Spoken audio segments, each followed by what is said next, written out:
Welcome to Travel Talk Thursdays with Journeys Worldwide. I'm Sean Lues, and my guest is Mike Varndell, founder of Crafted Africa, which is a Malawian-based destination management company, and they create bespoke safaris primarily across Malawi, Zambia, and Mozambique, and now they're touching on Zimbabwe as well. Mike was actually born in Zimbabwe, raised in Malawi, and went across to the UK, where he headed up a finance career, which he left and came home in 2009. And built Malawian style, which is now Crafted Africa. Mike, hello, how are you? Good morning, Sean. Good afternoon, Sean. Thanks for hosting me. I'm good, thank you. Mike, where are you joining us from? I'm actually in Longwy today. I'm at home base, HQ. It's just gone 6 a.m. in the morning here. But it's great to see the Australian market. So excited about our remote part of Africa. Oh, we certainly are. One of my big passions, I must say. But Mike, just going back a bit, what made you decide to leave finance and come back to safari maps, leaving spreadsheets? Good question, Sean. It was always a dream for me to return to Africa, but obviously, as a student, I probably had $2 to my name, and the reality was that I needed to head to the UK, get some real life skills. I think the UK is a great place to spend in your 20s. Great center of the world, great for travel.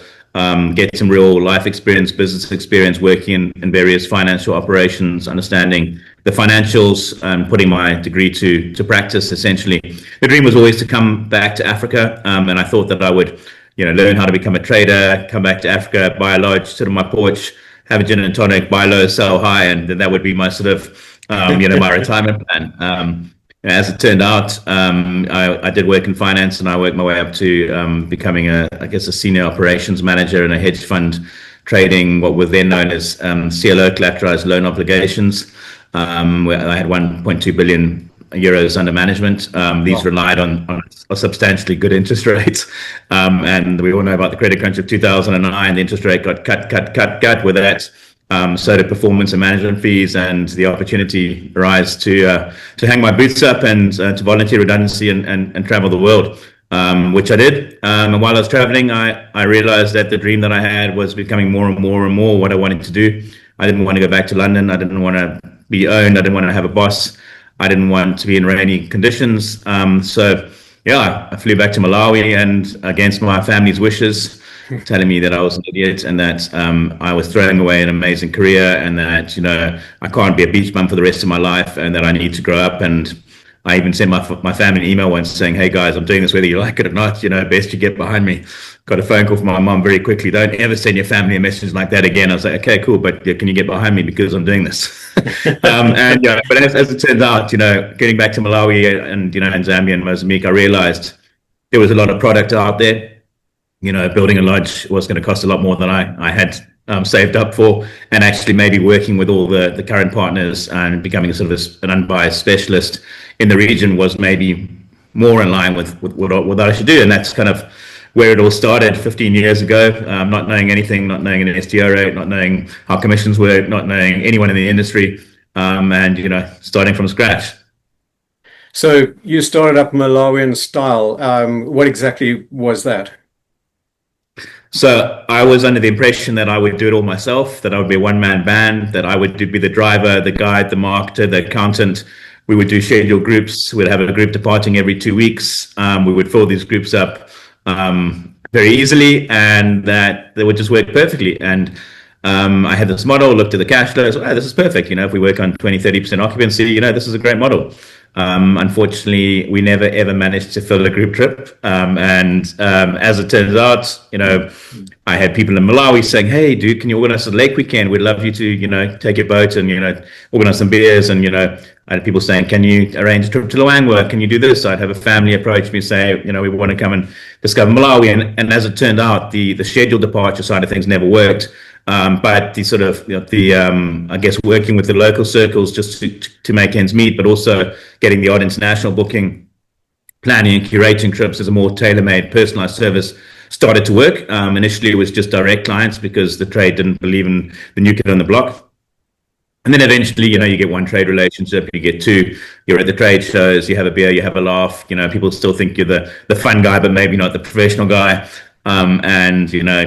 over time, our reputation changed. And I think the real game changer was probably in 2010, in 2020 when COVID came. I got a serious girlfriend. My serious girlfriend was somebody who was very respected in the industry. We rebranded as Crafted Africa. And I think everybody saw that the fun party guy, Malawian style, was now the professional, established Crafted Africa. So yeah, it was obviously quite a long road to build this reputation and relationship. You've certainly come a long way in the last 5 years. You've done amazingly well. Mike, 3 words that define a crafted itinerary in your language, your team's language. Authentic, affordable, available. I think those are the 3 words in terms of, there's obviously more remote, wild, off the beaten track, I think, but it's all about, the safari of the yesteryear. And that's really what we focus on. As well as, your luxury stuff as well. We do a lot of luxury, high end, but we do what we love and what we trying to encourage our clients to do is to not follow the crowds and to go to the off the beaten track places, to have authenticity, wild, affordable, less vehicles, more wildlife. I know that's more than 3 words, but that's sort of the vibe of where we're trying to. That's brilliant. That's exactly that's my philosophy as well, and I love it. I didn't know you were going to say that, but I like it. Thank you. And you must have some big challenges being based in Malawi. Can you give us a couple of insights as to what it's like operating across borders there? Yeah, I think Malawi's probably done a full circle since we started the business. When we first started the business, it was a very, very tough time economically to start a business. And I think it's good to start a business when it's really tough, because if you start in the good times, it doesn't prepare you for the hard times. Sure. And when we started Malawian style, the economy was tough. There was no fuel, there was no forex. A lot of my time was spent in fuel queues, offering cheap safaris across the border to Zambia. Yeah. The clients thought they were getting a good deal, but we were only doing that so we could go and get some fuel. It was really, really tough. Operating in deepest, darkest Africa, Malawi is that a lot of things aren't produced here. Everything's imported. There's transport costs, there's duty costs. The duties are very high. The duties of vehicles are very high. We've just bought 5 new vehicles, and you're paying on average 150% per vehicle. So, yeah, the challenges in deepest, darkest Africa are real. Unfortunately, we are back into that economy, the trying and tested economy times where there's a shortage of foreign currency, which impacts the availability of fuel. But, with that comes opportunities. Because of these situations, we've gone and invested in a whole new fleet of vehicles. We've put long-range tanks in all the vehicles. Which means that whenever our clients travel with us, they're in a brand new vehicle that has a long-range tank that you don't have to worry about stopping and filling up with fuel the whole journey. So these, I guess, potential problems have been solved, and it's an opportunity for us to stand out by being able to offer these services as a result of our growth. I think you've certainly got a good background on it and managed to sort things out. And I think once you've got the systems in place and know the loops and roundabouts, you're on top of it. And you're starting to work Zimbabwe as well. You've just been down recently, and you've just been telling me earlier that you're about to go back there again. What's putting you back? What's the big change? Good question. I mean, firstly, I was born in Zimbabwe. It's a place that has always been sort of close to home. As a kid, we used to go back and visit my grandparents and family, friends, and funny enough, a lot of the friends who visited us would always bring us supplies from Zim, because Zim had a lot more supplies in Malawi. The guys would bring us some of those amazing sausages and the Zimbabwe ham and the yogurt, which are things we couldn't get in Malawi. But in a nutshell, before COVID, we started relooking at Zimbabwe and wanting to sort of really support some exciting combinations with Malawi, Zambia, Mozambique. But then obviously COVID came around, and it was important not to try and spread ourselves too thinly, to really get back to basics, focus on what we do well. And our model as a company is that we don't sell from a textbook, we sell from experiences. All of our sales and res team go to every single large partner we work with across our destinations, get to know the guides, managers, locations, wildlife, logistics. So we wanted to make sure that we weren't trying to invest into a new destination until we absolutely knew everything inside out about our current destinations, which we're now at. All our team have been to all Malawi, Zambia, and Mozambique. And so this was the year of exploring Zimbabwe more. At the same time, I think we got quite a few international agents, operators, who just love working with our team, wanting to explore more in the region, add Zimbabwe through us. So I said, okay, well, let's go and, if we're going to do this, let's do it properly.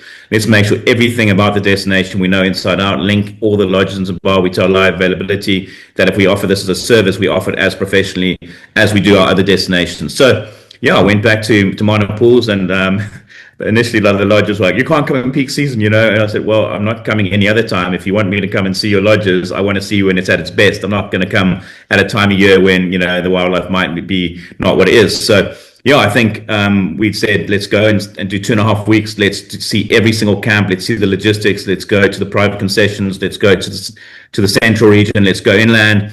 And yeah, absolutely a massive learning curve about everything, about how there's different rules in different locations, and, you know, what the private concessions offer versus the central park, what the river offers versus the inland camps. I think for me, I was completely blown away, particularly by the inland camps. And it made me really think about what the minor pools inland camps offer, which the Lower Zambezi doesn't offer, and what the Lower Zambezi offers, which I think is, I don't know, maybe not better, but maybe edges minor pools slightly, for a couple of reasons. So I thought to myself, how can we get the best of both worlds by combining the Lower Zambezi River experience with the minor pools inland experience? So we looked into it. We looked at how the logistics might work. There's two options. Either you fly, which is going to be very expensive, which some clients may want to do. And it's not going to save you time because you have to fly from the Lower Zambezi to Lusaka to Harare back into minor pools.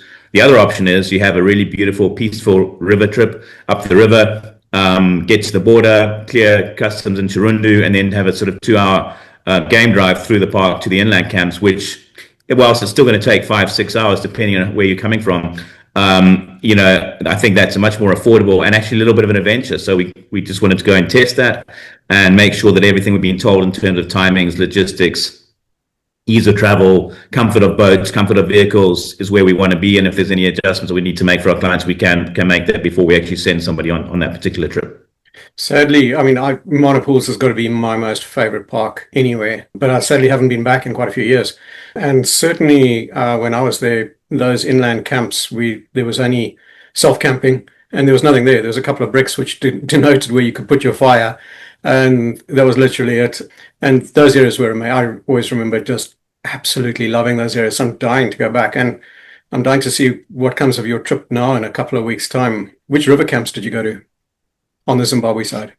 So pretty much everywhere. And I think, so for me, minor pools has, I think, 3 different tiers of kind of product you have. So you have the central region of minor pools, which is known as the racetrack area. And it's called the racetrack area because you have limited time in this part of the park, because you have strict rules that everybody has to be back in camp by 6 p.m. I think it's 6:30 p.m. now. They changed it slightly, you know, into this. And the reason for this is because there's so many self-catering units, camping, self-drivers. And if somebody gets lost or, you know, doesn't return to camp, whatever, they want to have time to find them before it gets dark. So the ruling is you have to be back by 6 p.m. So the issue for me in this part of the park is, you can't do river safaris, you can't do fishing, you can't do night drives, and there's a lot of self-drives and camping. So it's obviously quite a congested area, and people are flying through the park because now suddenly it's 5 to 6 and they need to be back by 6 o'clock. So for me, this is an area that I didn't love. I think, you know, it's also worth remembering that minor pools doesn't really have rules when it comes to walking. Anybody can get out the car and walk, whether you're a self-driver, a guide, and it just seems you get into a pack of wild dogs and everyone gets out the car and kind of walks up to them, which is not kind of what I'm used to. And, you know, for me, it did kind of impact the experience a little bit. So when you add that, the crowds, the self-drivers, and, you know, and the fact that this is a busy area, this for me wasn't the kind of area I would like to be pushing. Then you have, so that's within the park. Then slightly in the park, but away from the busy crowd, you have what's called the wilderness area. And the wilderness area used to be where you weren't allowed to drive. You could only walk and walk out. But now they've opened this up to a couple of camps. This is where you have John's Camp in Yamatusi.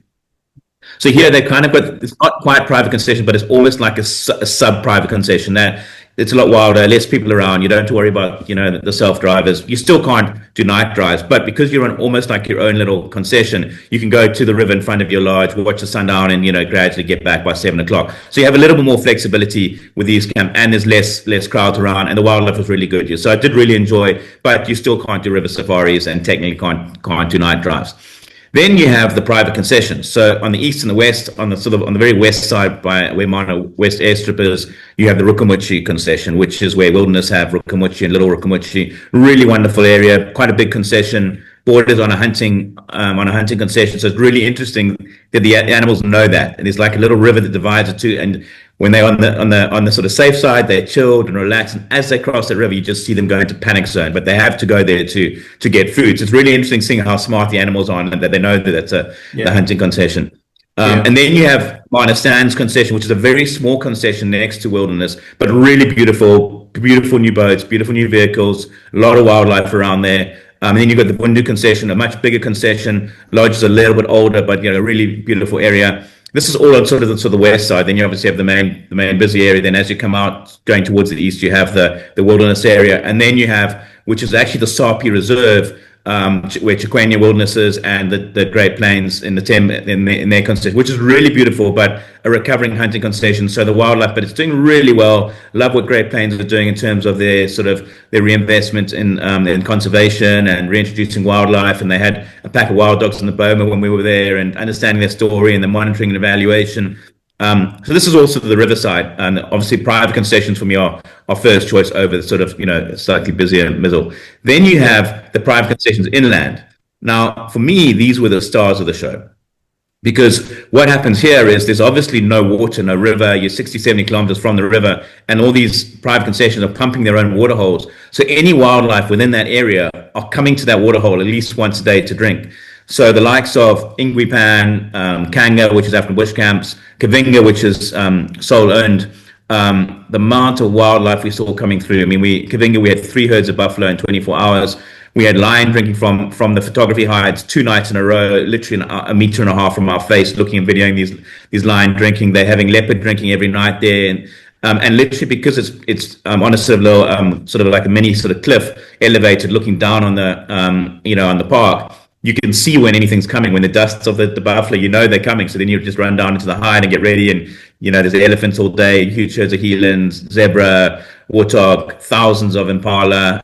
So I just really, really love the inland camps because of how there's less water, and all the wildlife is drawn into these water holes, which is why I think the combination of the inland camps with the low Zambezi, where you obviously have more flexibility with activities, and obviously don't have camps and tents and self-drives within the park. That combo for me is really exciting. But at the same time, I think even combining the inland camps with the private concessions on the outskirts of Mana, whether it's the Sapi Reserve or the Rukamuchi, is also really exciting combinations. Yeah, they are so different. I know. Just driving across from east to west, it does change, and obviously when you go south, it just changes phenomenally. Yeah, well, I'm looking forward to seeing what you have to say about that when you get back in a couple of weeks' time. Now, moving further afield, so if designing trips across Malawi, Zambia, Mozambique, Zimbabwe, what makes your core countries pair so well?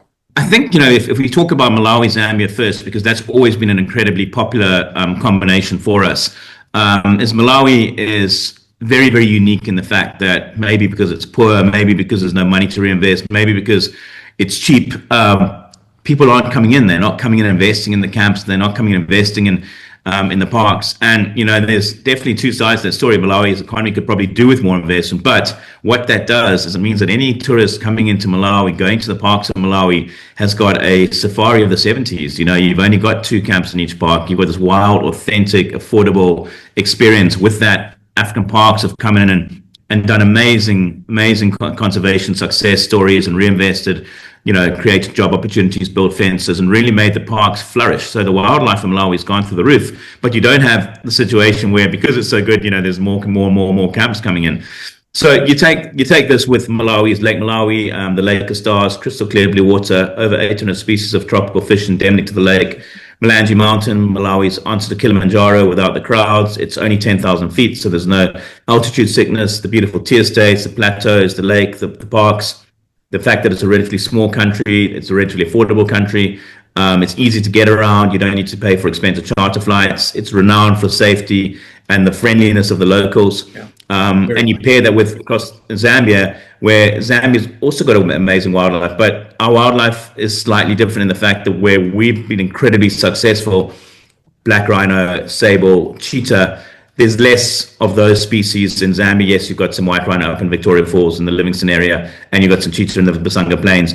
But Malawi's, population of rhino, cheetah, sable, etc., are very, very strong, where Malawi's a little bit weaker on your leopard and your giraffe. Yes, we've got some leopard up in Nika and some leopard in Majeti and some giraffe in Majeti. But you go to South Luangwa and you've got giraffe everywhere. I mean, there's literally thousands of giraffe. and a very, very strong leopard population. I think Zambia used to, well, South Luangwa used to be known as the Valley of the Leopards, and not that that's changed. It still is a Valley of the Leopards. But now you've got the same density in the lower Zambezi and the Kafue. So Zambia should be known as the land of the leopards, because everywhere you go, there's just such a strong population of leopard. And obviously, you're saying both countries have a lot of lion, a lot of dogs, ellies, buff, plains game. So when you take the difference in species across the countries, they really complement each other. But also because Malawi is just that much more affordable, and there's also the great long stay specials when you think of combining, certain circuits, Robin Pope safaris, green safaris. So you're getting better price per lodge, but also you're offsetting the cheaper Malawi with the slightly more expensive Zambia. And the fact Zambia has Victoria Falls, we've got Lake Malawi, the mountains, they really do complement each other and make for an exciting, diverse, affordable, authentic combination. And it's relatively easy to get between the two as well, isn't it?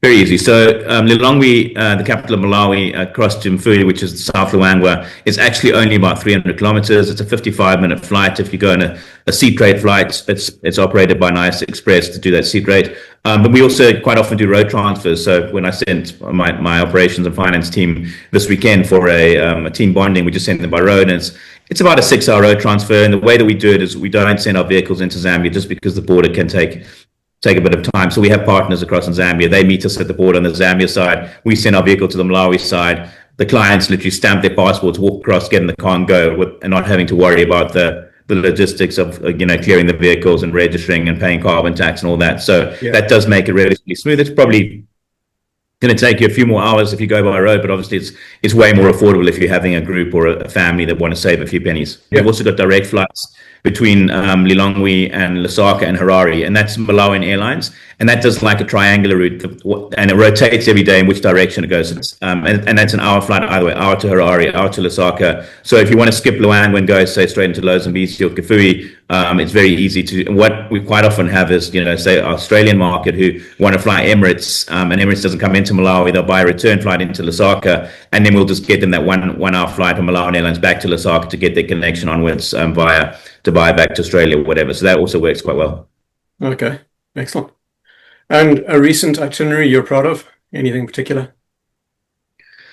I think we've always set our standard itineraries where the two, I guess, most common itineraries would be mostly Malawi with a little bit of Zambia. That's going to be your typical southern Malawi, Majeti, the tea estates, Malanji Mountain, Lwandi, Lake Malawi, and then finishing in South Luangwa and Zambia. The other one is starting in Vic Falls, doing mostly the Zambia camps, Zambia parks, Kafue, Lower Zambezi, South Luangwa, and finishing on Lake Malawi. So those are by far, the most popular and exciting trips we do across Malawi and Zambia. But touching on minor pools, touching on my favorite locations, touching on my favorite camps. We recently put an itinerary together, which I'm just incredibly excited about. It's very photography first, wild, authentic, affordable. Starting in Malawi and Vu Lodge, which I love. It's a camp in Lwandi. They've got these amazing photography hides, great vehicles, great guides, food service, excellent wildlife. Heading over to Zambia, to South Luangwa, to the very north part of the park where the wildlife is just so prolific. Staying at the Shenton camps, which are very focused on photography hides. Again, core wildlife experiences, not about the flashy plunge pools or anything like that. Heading from there into the Lower Zambezi, where you obviously have more activities on the river, fishing, boating, the beautiful winterthorn forests, and just a wonderful destination. And from there, as already discussed, going by Chirundu, across to Minor Pools, and then finishing in Vic Falls from there, chartering into Vic Falls for a few nights. So that, for me, I think is an incredibly exciting itinerary where you're touching on 3 countries. You're doing Malawi, Zambia, and Zim, but it's not too rushed. It's fairly easy logistics. And let's be honest, sometimes people want to come and tick a few countries, but don't want it to be a one day tick. That's one I'm very excited That sounds like about. my sort of a trip. Got my brain ticking there. And then in terms of sustainability and community, I know that you're very focused on that. You put a lot back in, but can you see anywhere like sort of genuine impact by the camps or the partners that you work with? Yeah, I mean it's a tough one, and we've tried really hard to invest into sustainability and to do everything we can. We've invested in solar at our offices, and where we've got a little guest house, and actually our home is connected. It's on the same property, but that solar is $55,000 US. So you're talking at just under 100,000 Aussie dollars to invest in solar. We've got these beautiful water bottles we give to our clients. The whole idea here, this is recycled ocean plastic, recycled stainless steel. Our clients get one of these on arrival, and it tells a real story about how many plastic bottles are removed from the ocean and how many jobs are created and all that kind of thing. But again, an order of water bottles is $30,000 US. So that's another. So fortunately, sustainability is not cheap, and we're fortunate we're in the position that we can afford to do this. We're also looking at setting up a foundation. Especially with the tough Malawi economy at the moment, we want to be able to give back to the right projects. In fact, we donated to a project just yesterday. It's a project called Trees in the Zambezi area, and the whole focus is reforestation, replanting trees, working with the locals, creating jobs, protecting the mountain. And at the moment with the tough economy, we're actually working with a lot of our smaller partners, saying, what can we do to help? I spoke to another partner yesterday in the Lake Malawi area, saying, what does your village need? They said that the village could really do with another water well, so we're looking to getting a quote to help with that kind of thing. So at the end of the day, we want to set up a foundation, and I'm thinking of passing a little bit of a cost onto all of our clients moving forward. We did 7,500 bed nights this year. If I can add a $10 per person per night foundation cost that goes into supporting local communities and to try and get as many of our partners just to give that little contribution when they travel, but also maybe there's a link if you want to give a little bit more, and then work at how we can support the communities and conservation and support Africa and give back to Africa. This is something we want to do, but the bottom line is setting up a foundation is probably going to cost me $10,000 US.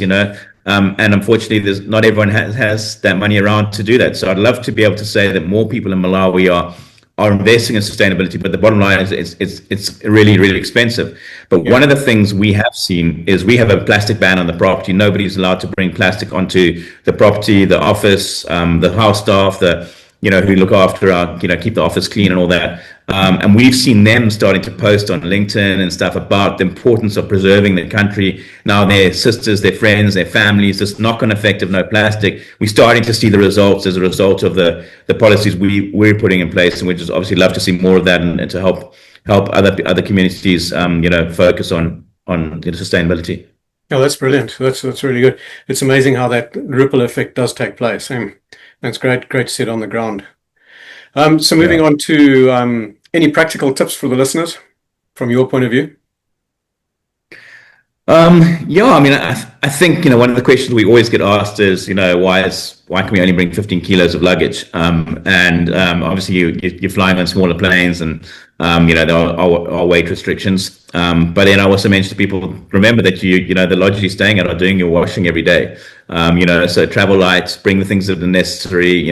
Save that extra weight for maybe your camera and things that are going to add value to your trip. And at the same time, if you are coming out and you do have some extra weight on the international flights and you do want to give something back to the communities, you got a bag of clothes, or you got a couple of old laptops, a couple of old phones, or these kind of things, there's always people in our area, in our communities that would benefit from those. And I always, one thing I always see is I see these people going on these amazing trips to Africa, and then I see them taking photos on their iPhone 1. And I always say, if, once you come to Africa, you'll get the bug, and you'll come back time and time again. Maybe, spend a little bit of money on getting yourself a decent camera to get some, great photos of the region. Yeah, no, well, I think you and I just love our photography. So, once you get started on it in Africa, so many things about Africa just hook you in, and photography is one of them. And then going back to exactly that, something I always bang on about is having a good guide. I think it's just imperative that, your guide makes or breaks your trip, and having a good guide will just really turn your whole thing into an incredible experience. Yeah. I think so, and that's obviously why we spend so much time visiting all the camps, because this is something you pick up on straight away, and there's just certain guides you remember. And when our clients go to, if clients go to Shenton, we, Sly and Patrick all the guides are amazing. We always, request those. Shakunta will always ask for Benjamin because he's fantastic, and having spent time with, the guys in Zim as well. And it's really interesting seeing, the different procedures and training that go through. And Zambia is renowned for a very high level of guiding, and so is Zimbabwe. And Malawi, not quite as high, but a lot of the lodges we work with, like in Vu, a lot of the guides have been there for 30 years. You know, they're incredibly experienced. They've been around the block. They know the region. They know the wildlife. They know the different herds of elephants. So yeah, having a good guide is incredibly important. And I think that's why I love working with you guys, because you understand that sort of thing. You know, I've done a few trade shows and so on recently, and been speaking to a couple of lodge owners or people who have chains, and you know, they'll come up and they'll say, well, this is this lodge in Serengeti, and this is this one in Mara, and this is the latest menu that we have, and this is the latest improvements we've done on the rooms. And really none of it really impresses me. What really impresses me is who are the guides, what are they doing, who's the management, because that has a big impact on the camp as well. And you always pick up on that as well, and it certainly makes a big difference to a tourist's whole holiday. Mike, thanks very much. We will probably end it off here, and I really appreciate your time and looking forward to seeing you back here in Australia soon, and I'm hoping we'll get back out there soon as well. A big thanks to Mike Varndell from Crafted Africa, our trusted on-the-ground partner, for taking us from Malawi, the warm heart of Africa, to the banks of the Zambezi and beyond. If this sparked ideas, reach out to us at Journeys Worldwide. We'll co-create something and look after you end to end. Until next Thursday, travel well.